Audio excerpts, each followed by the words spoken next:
Welcome back to K&L Farms. I'm Ken. I hope this video finds you well. I'm going to have to get the farm truck going here in a little bit, but if you've been following along on the channel, you know that yesterday was firewood day and I had to unload the white truck. It was still loaded from the other day, so I'll put some footage up later on in the video on that. I'm just trying to get the farm truck, go down the hill and get some burning some brush. Burn ban's only been off for a couple days, and so now I need to get to working on cleaning up and burning some brush before the snow starts falling. Okay, so there's a couple reasons I went to get the farm truck, and one is generally I'll load it up with combustibles and take it over to the burn pile and burn. But the other reason is it's got some of my firefighting equipment in it. Now when I show this to you, these are my personal items. Even though sometimes are considerable length of time, I have a brush rig staged at my house for wildland fires. It's kind of a known factor. You don't take firefighting equipment off of a brush rig or any rig for any purpose except for EMS purposes. You don't use it. You don't walk over there and grab a shovel out of a brush rig and go do on your personal property, because the first thing you're going to do is set the shovel down.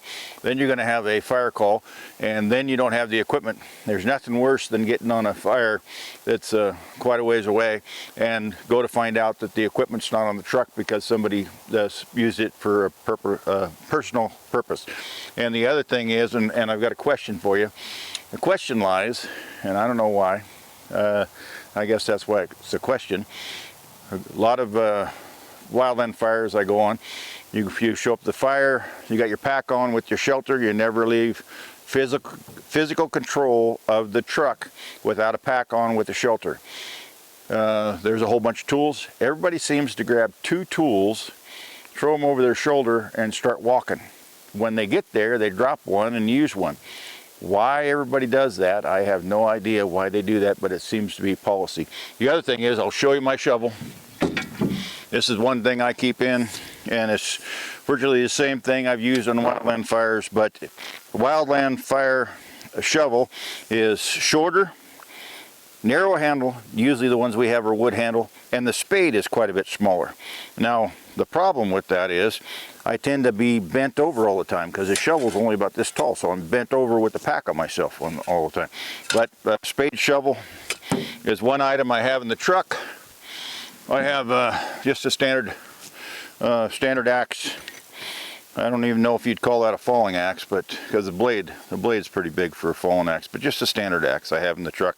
Oh, and I think they actually say you're supposed to have at least two tools on the truck if you're burning brush. I think that's the standard around here, but I've got more than that.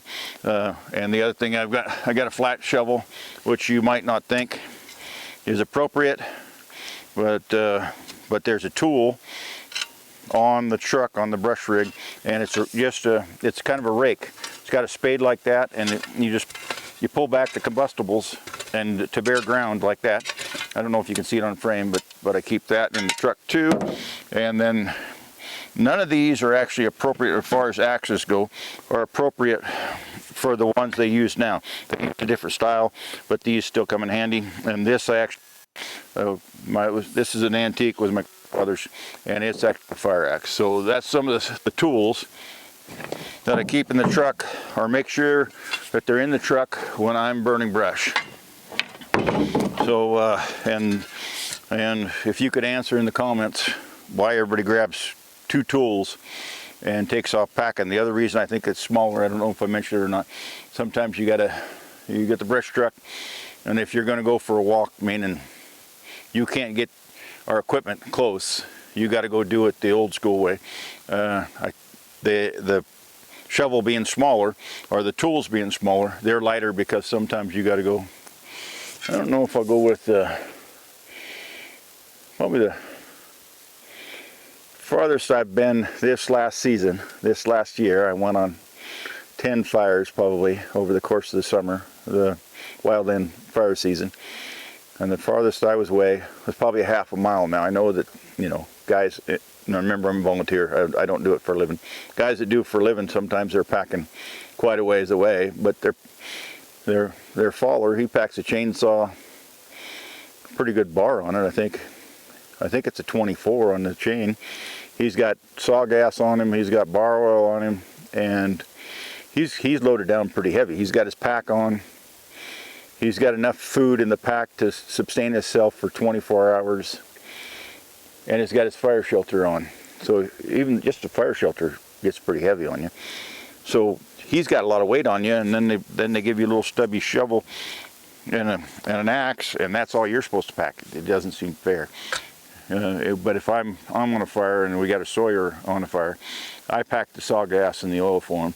Now remember, a bunch of 19, 20-year-olds, they might be half a mile ahead of me, and they're just riveting. That's another thing that we do, is we rivet.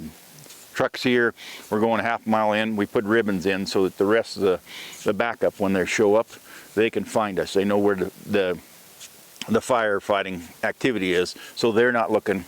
So say you pull up on a fire and you have a crew for us is 2 guys, or 2 people, and they head north, and next crew, then they head south, and next crew, they head east, and the fire is a half a mile west, because it's not always obvious. I mean, you might pull up and you see smoke, but you don't know where the active fire is or where they want you to go now. There'll be a scene commander, but the scene commander, he doesn't normally take care of every truck that shows up and point the way to go. So the first person goes in, he'll start a ribbon trail. And in fact, it's in the brush truck. I don't have a set of ribbon, but it's hanging. Oh, I got 2 sets on the pack. I don't have my pack with me now. And you start riveting, and you rivet out. You know, we were half a mile away. We riveted out, but the reason we riveted out that day is we had a cat coming in behind us, and that way the cat, when you do that trail going in, you kind of make it easy for a cat to get in there, and once the cat busts the trail, everybody else that shows up, they just follow the cat trail in. They knew it right away, and we had quite a few guys on it. But anyway, this is what I keep on the truck. Okay, it's gotten cold enough. It was cold this morning that I had to dig out my stocking cap. I actually had to find it and then dig it out. This is a burn pile that I've been waiting on, been trying to get to for a considerable length of time, trying to get the burn ban off. I'm just going to cut some kindling and see if I can get this started up. It's probably pretty wet, but I think some of this will get going pretty good. I'm just going to cut up a little bit of pitch for kindling.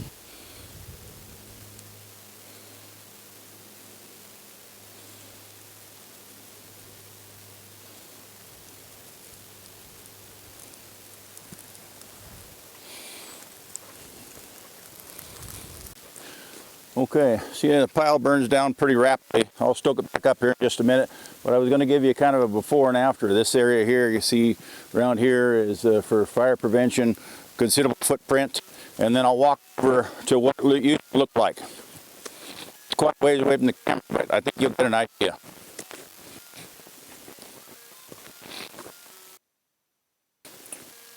Here's where I stopped. See, this is what it used to look like. Well, almost the whole property, except I removed most of the material, combustibles, in front of the house, so I have time actually to do some fire prevention or fighting fire. The perimeter, it'd be on my west and on my east. I wasn't concerned with just my north and my south, because I think my primary threat for fire is to the north, because the north is all open timberland, where but they do, at least on this main corridor, they do a pretty proper job, probably better than I do, of getting it burned down. Well, when I mean control burns, they do a lot of control burns around us. In fact, that primary brush rig I keep at my place. They came and got this morning because they're burning this morning. I don't know where in the county, or not the county, but in the valley, they're burning this morning, but they're doing a prescribed burn somewhere, and they needed that truck this morning, so I had to help them out and get it going. And this will burn down. This will probably burn, I don't know if it will burn all night, but I got to kind of stick around it until it gets burnt down a little bit more.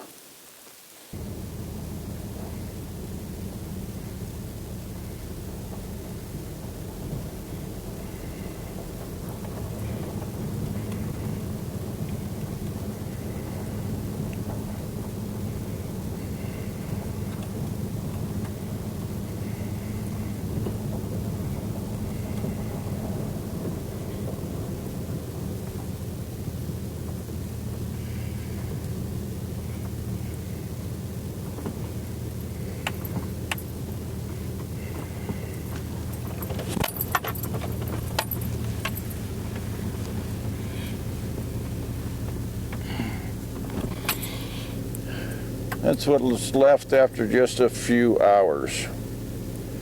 Give you an idea how fast it burns down.